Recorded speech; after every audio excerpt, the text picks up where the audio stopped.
Halo teman-teman, jumpa lagi dengan Ankonim. Kali ini kita akan membahas alur cerita baru nih.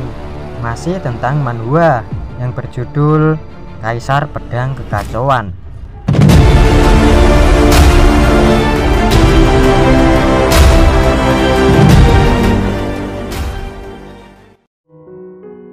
Kaisar Pedang Kekacauan ini diambil dari komik asal Cina atau manhwa dengan komikus bernama Xin Xing atau Xiao Yao, bergenre action, adventure, fantasy, martial art, serta romance. Yang bersihipnosis, Jian Chen atau si MC diakui publik menjadi ahli nomor 1 di dunia bawah. Teknik pedang cepatnya mencapai kesempurnaan dan tidak ada yang bisa mengalahkannya.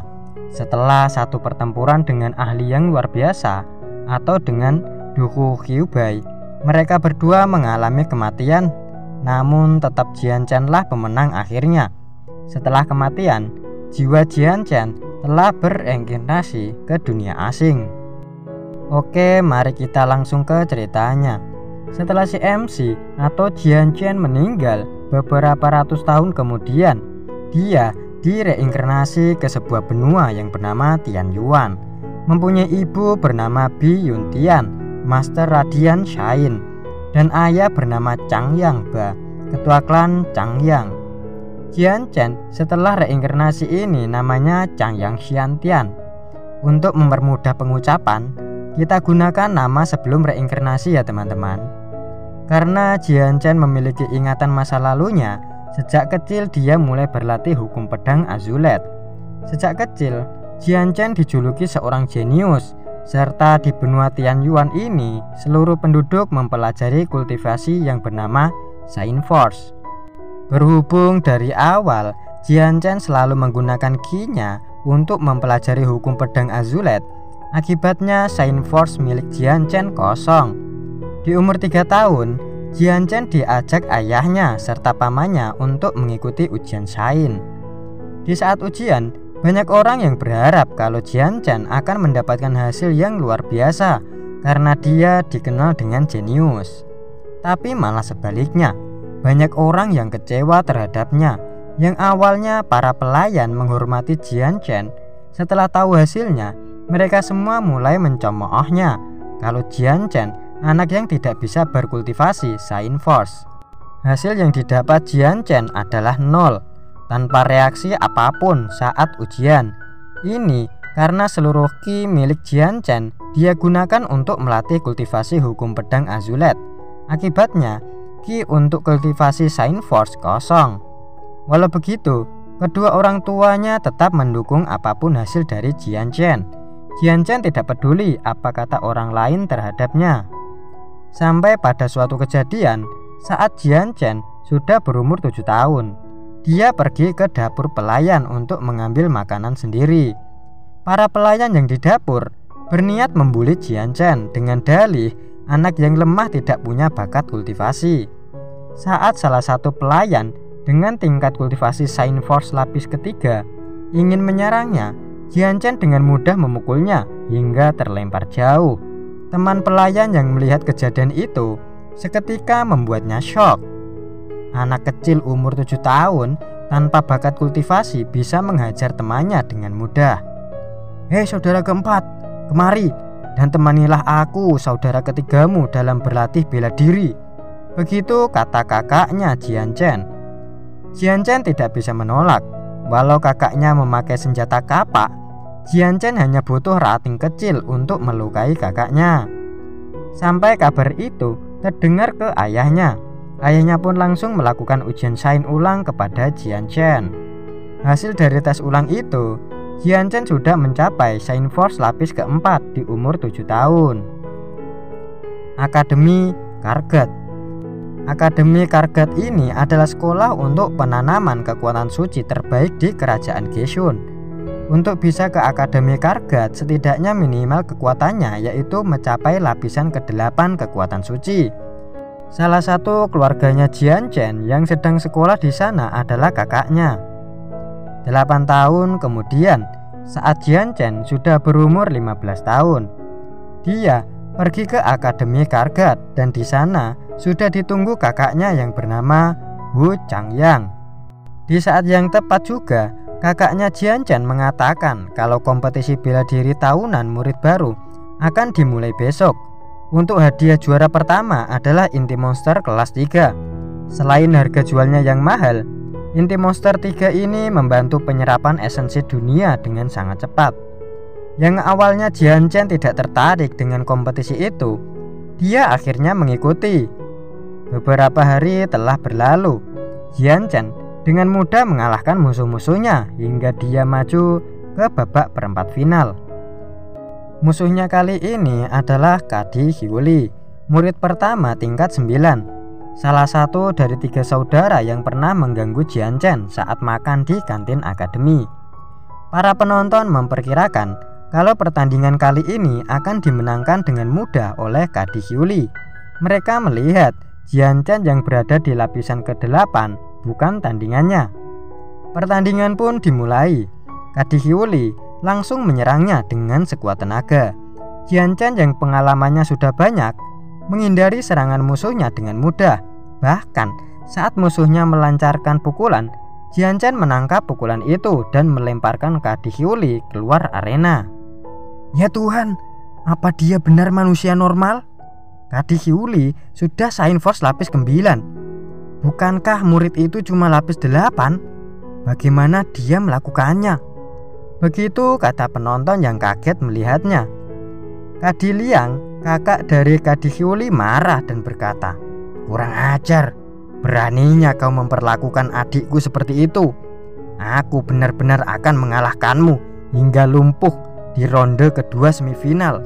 Begitu katanya. Esok harinya, pertandingan semifinal antara Kadi Liang, murid baru tingkat 9, melawan Jian Chen, murid baru tingkat 8. Seperti biasa, orang yang sombong tanpa skill biasanya banyak omong dan selalu merendahkan orang lain. Begitulah gambaran dari Kadi Liang. Baru saja pertandingan dimulai, hanya dengan sekali tendang dari Jian Chen, Kadi Liang langsung terlempar keluar arena sampai menabrak tembok. Bisa dibayangkan gimana reaksi penonton kan teman-teman? Selanjutnya langsung pertandingan final antara Jian Chen melawan Tita, murid baru tingkat 9. Tita ini baru berumur 16 tahun, murid dengan spesialis tangan kosong, mempunyai tubuh yang sangat kuat. Menurut Jian Chen, Tita mempunyai kekuatan dewa. Mereka berdua mulai dengan beradu tangan kosong. Great Mountain Smash! Serangan dua tangan super kuat mengarah ke Jian Chen. Dengan sigap, Jian Chen langsung menghindarinya. Disusul serangan balik, pukulan kecepatan tinggi ke wajah Tita. Tita tersenyum dan berkata, "Kecepatanmu memang luar biasa, tapi sayang, kau kurang di kekuatan." Begitu katanya. Memang dari segi kekuatan, Jian Chen bukan lawannya. Dia memikirkan cara lain untuk mengalahkan Tita. Caranya yaitu menjebaknya dengan memanfaatkan kekuatannya Tita agar bisa keluar arena. Jian Chen yang hanya berdiri di ujung arena menunggu serangan dari Tita. "Hah? Hanya bayangan?" Begitu katanya Tita. Tita yang sudah di ujung arena, Jian Chen langsung menyerangnya membuat Tita terjatuh dari arena. Kompetisi murid baru dimenangkan oleh Jian Chen dengan hadiah inti monster tingkat 3. Esok harinya di penginapan Jian Chen. Jian Chen yang masih penasaran akan kegunaan inti monster ini, kakaknya mulai menjelaskan. Di benua Tianyuan kita, inti monster terbentuk oleh Shine Force yang diserap oleh Magical Base. Dengan menggunakannya dalam kultivasi kita bisa dapat hasil 2 kali biasanya, walau dengan setengah usaha. Magical Base itu sangat kuat. Bahkan Magical Base peringkat pertama terendah punya kekuatan Shine Force yang setara dengan kita manusia. Karena kekuatan fisik hebat yang dimiliki para Magical Base, di bawah tingkat kultivasi yang sama, manusia tidak sanggup bertarung dengan Magical Base. Dengan tingkat yang sama, Magical Base punya kekuatan yang lebih hebat dari manusia. Meski manusia punya senjata yang mereka tidak punya, Senjata yang dipunyai manusia ini namanya senjata jiwa. Senjata jiwa ini terbentuk oleh pemadatan force jiwa kita. Pemiliknya menentukan wujudnya, dan meski tidak berbentuk objek fisik, mereka lebih kuat dari senjata fisik.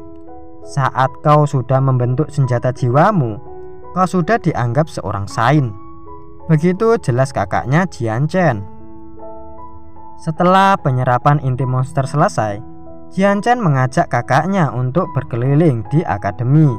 Kali ini kakaknya mengajak Jian Chen ke tempat pusatnya murid akademi. Kayak mirip pasar bagi murid akademi. Di sana ada banyak murid yang berkumpul.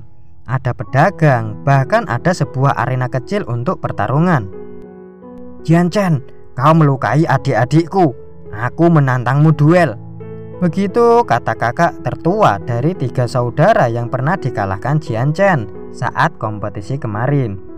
Dia bernama Kadiyun, murid senior tingkat 10. Karena pertarungan itu beda kekuatan jauh antara Jian Chen yang hanya lapisan 8 akhir dan Kadiyun lapisan 10, akhirnya kakaknya Jian Chen yang menghadapinya. Kakaknya Jian Chen tidak mengira kalau Kadiyun sudah membangkitkan senjata jiwanya, sedangkan kakaknya Jian Chen belum membangkitkan senjata jiwanya. Jadi dia menggunakan senjata fisik biasa. Memang dasaran senjata jiwa ini jauh lebih kuat dari senjata biasa. Saat beradu serangan, senjata milik kakaknya Jian Chen langsung hancur dan dipukul mundur olehnya. Jian Chen yang emosi melihat kakaknya dihina, dia akhirnya maju menghadapi Kadiyun dengan tangan kosong. Kadiyun juga tidak menggunakan senjata jiwanya saat melawan Jian Chen, dan dia berkata, "Aku tidak menggunakan senjata. Kalau tidak, nanti orang-orang bakal bilang kalau aku menindasmu." Begitu katanya. Saat beradu pukulan, Jian Chen dihempaskan sampai baju dan tangannya terluka. Ini karena perbedaan tingkat Saint Force. Kalau aku belum bisa melawannya dengan kekuatanku yang sekarang, satu-satunya hal tersisa untuk dicoba adalah seni bela diri dari kehidupanku yang dulu. Aku sang dewa pedang, bukan cuma sandiwara. Begitu katanya Jian Chen sambil menyerang menggunakan skill dari kehidupan masa lalu. Skill itu membuat Kadiyun tidak bisa mengendalikan pukulannya, sehingga Jian Chen bisa menyerang telak ke ulu hatinya. Walau Kadiyun terluka, dia masih berdiri dengan tegap. Jian Chen yang tidak bisa melukai musuhnya dari luar, dia hanya bisa melukai musuhnya dari dalam, yaitu menyalurkan ki ke dalam tubuh musuhnya. Walau secara fisik musuhnya tidak terluka, tapi dalam tubuhnya terasa seperti terkikis. Kadiyun yang tidak ingin kalah, dia melanggar apa yang dia katakan sebelum pertandingan. Dia mengeluarkan senjata jiwanya. Sesaat sebelum senjata jiwanya menyerang Jian Chen, serangan itu dihentikan oleh wakil kepala Bain En, serta Kadiyun disuruh pergi ke aula perenungan untuk mendapatkan hukuman di sana.